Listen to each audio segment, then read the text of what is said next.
తరుగు తక్కువ బంగారం ఎక్కువ. BNR gold and diamonds, Vijayawada, Bengaluru, Vizag.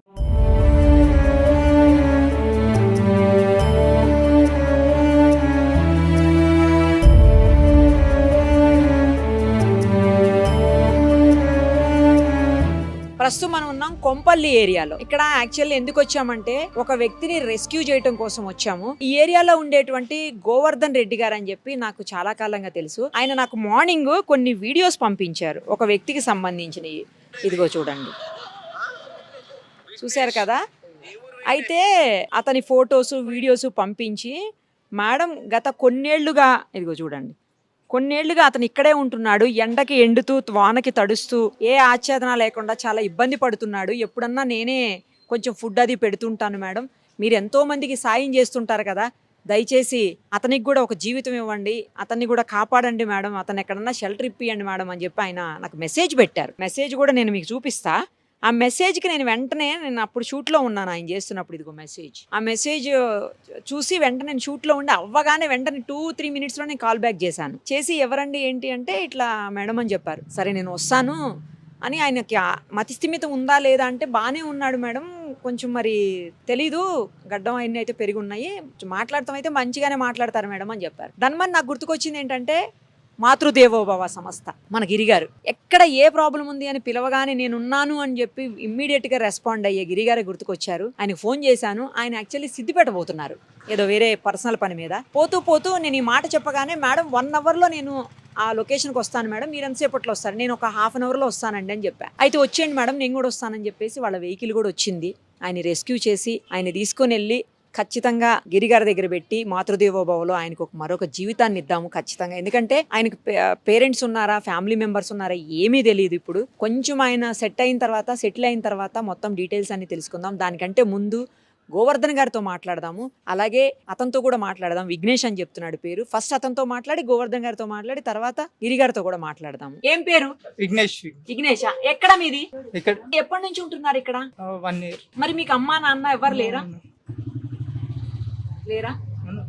ఎక్కడున్నారు అమ్మా నాన్న? ఇక్కడ. మరి ఎందుకు మీరు రోడ్డు పైనే ఉంటున్నారు? ఎందుకని?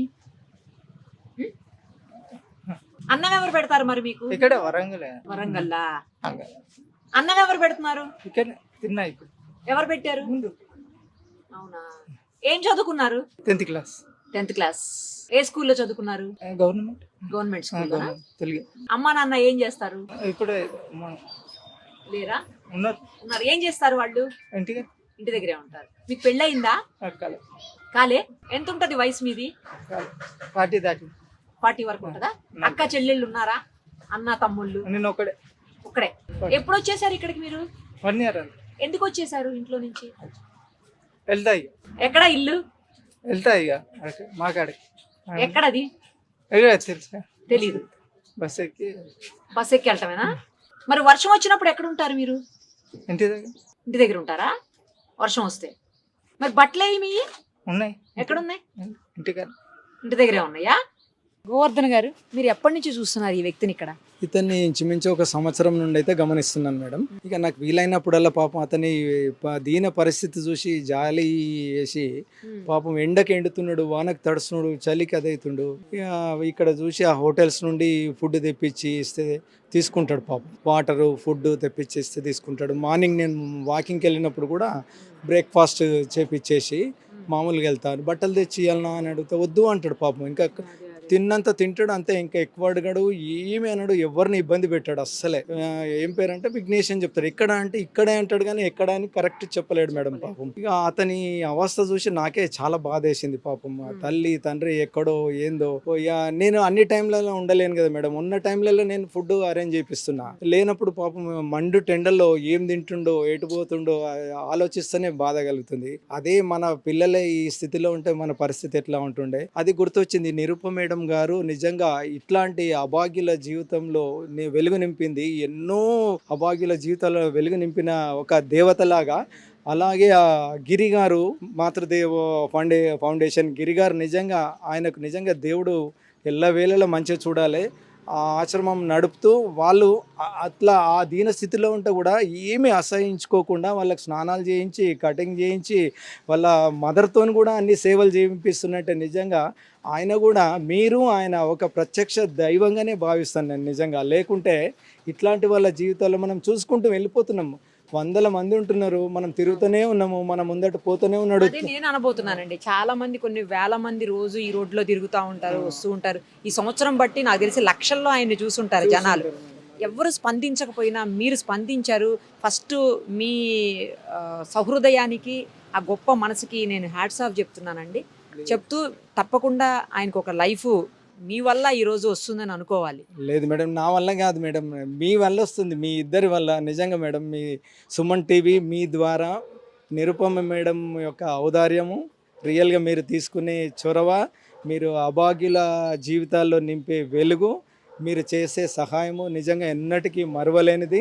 అలాగే గిరిగారు కూడా నిజంగా అతని సేవలు మేము పిలవగానే ఇట్లా వచ్చేసి, ఇతను ఒక్కడే కాదు అతని ఫౌండేషన్లో చూస్తే రియల్గా చెప్తున్నా ఎంతోమందికి ఎన్నో విధాలుగా సహాయం చేస్తుండు.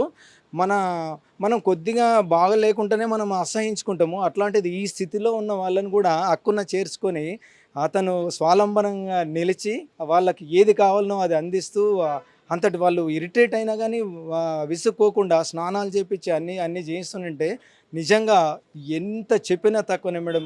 మీ ఇద్దరికి ఎన్ని విధాలు చెప్పినా తక్కువనే, నిజంగా చెప్తున్నా.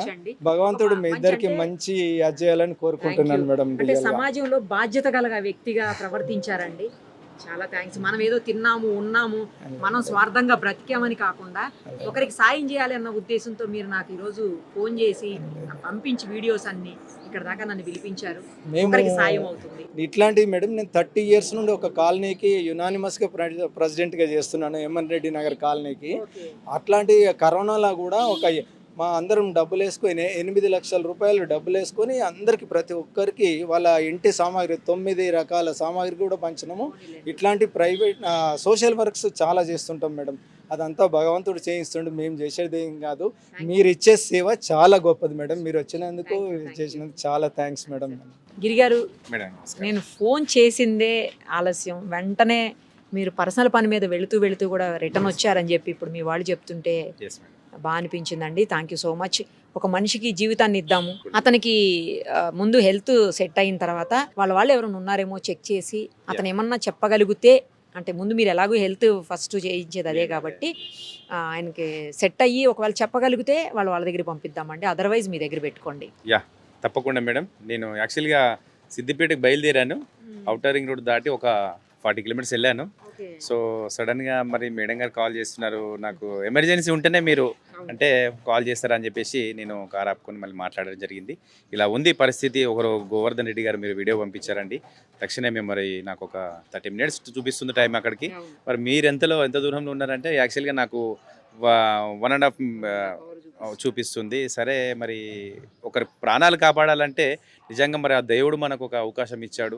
నేను మరి మెయిన్ ముఖ్యం ఫంక్షనా మరి ఇదా అంటే నేనైతే ఇక్కడికే వచ్చి తొందరగా అతను కాపాడదాం. ఫంక్షన్కి వెళ్తున్నాను మేడం ఫ్యామిలీని మళ్ళీ నేను రిటర్న్ పంపించేశాను. సాయంత్రం యాక్చువల్గా 6 o'clock ఉంది. సో మనం వెళ్ళొచ్చు. సో మెయిన్ ఫంక్షన్ ముఖ్యమా ఇది ముఖ్యం అంటే ఇదే ముఖ్యం. ఒకరి ప్రాణాలు కాపాడాలి మనం. సో మేడం ఫోన్ చేసిన తర్వాత మరి మా అక్కగారు చేసిన తర్వాత నేను రాకపోవడమా అని సో ఇమీడియట్లీ నేను మళ్ళీ వాళ్ళని పంపించి నా టీంని మళ్ళీ నేను ఇక్కడ దగ్గరలో పిలిపించుకొని సో ఇక్కడికి వచ్చాను. ఏదేమైనా మరి మీ ఆధ్వర్యంలో మరొక వ్యక్తికి మనం పునర్జన్మ అందిస్తున్నాం మేడం. సో అలాగే గోవర్ధన్ రెడ్డి గారు మరి మీకు ఇన్ఫర్మేషన్ ఇచ్చారు. వారు కూడా మానవతావాది అని చెప్పుకోవచ్చు. ఇక్కడ ఎన్నో సోషల్ సర్వీస్ చేస్తారంట. సో వారు కూడా మనకు పరిచయం కావడం, అలాగే వారి ద్వారా మీ ద్వారా మరొక వ్యక్తికి మనం పునర్జన్మ అందించి త్వరలో ఆయన కుటుంబానికి కూడా మనం అప్పగిద్దాము. తర్వాత నేను మళ్ళీ ఒక 10 days తర్వాత 1 week తర్వాత ఆశ్రమానికి వస్తాను. ఆయన ఎలా ఉన్నాడు ఏంటి చూసి వెళ్తాను. 10 days లో మనం మొత్తం మీద ఆయన కుటుంబానికి అప్పగిద్దాం మేడం. తప్పకుండా మేడం. Thank you madam. తప్పకుండా మీరు కూడా ఫ్యామిలీకి అప్పగిస్తాం మేడం. మీరు ఎన్ని సంవత్సరాల నుంచి చూస్తున్నారు? ఇక్కడే లోకల్లో ఉంటానని ఇందాక అంటుంటే విన్నాను. ఆల్రెడీ ఇక్కడ మొత్తం వర్క్ చేస్తాను మేడం. జిహెచ్ఎంసీలో చేస్తాను నేను. జిహెచ్ఎంసీలో చేస్తాను. ఎవ్రీడే మేము తినేది కూడా ఆయన పెడతా ఉంటాము. ఒక 8 సంవత్సరాల నుంచి చేస్తున్నాం మేడం. 8 సంవత్సరాలు 8 years అక్కడ రోడ్డు మీద అక్కడ ఇక్కడ మొత్తం ఇక్కడనే అనుకుంటాడు మేడం. తింటాడు, బట్టలు ఇస్తే తీసుకోడు, ఓన్లీ ఫుడ్ వరకు. అది కూడా తింటే మళ్ళీ వద్దంటాడు. ఎవరిని కూడా ఏమనడు. ఇక అన్న అంటే వీళ్ళు కూడా పిలుస్తూ ఉంటారు, అన్న అంటే వలుపుతాడు. డబ్బులు ఇస్తే కూడా తీసుకోడు. ఆయనకి ఆకులు అయితేనే ఏం తీసుకుంటాడు, లేకుంటే తీసుకోడు మేడం. ఇక్కడ 8 సంవత్సరాల నుంచి కూడా ఇంతవరకు 8 సంవత్సరాల నుంచి కూడా ఎవరిని కూడా ఇక్కడ కూడా ఎవరు అమ్మలేదు. అందుకని ఆయన ఎవరు మంటలేరు కాబట్టి ఇక్కడ ఎవరు పట్టించుకుంటారు. గోవర్ధన్ రావు సార్ గారు ఈరోజు వచ్చి ఆయనకు ఒక మంచి ఫర్నిచర్ ఇవ్వడం, అదే అన్న కూడా మీరు కూడా రావడం అనేది చాలా సంతోషం మేడం. ఇప్పటి నుంచి ఆయన కొత్త లైఫ్ చూస్తామని మేము కూడా ఆలోచిస్తాం.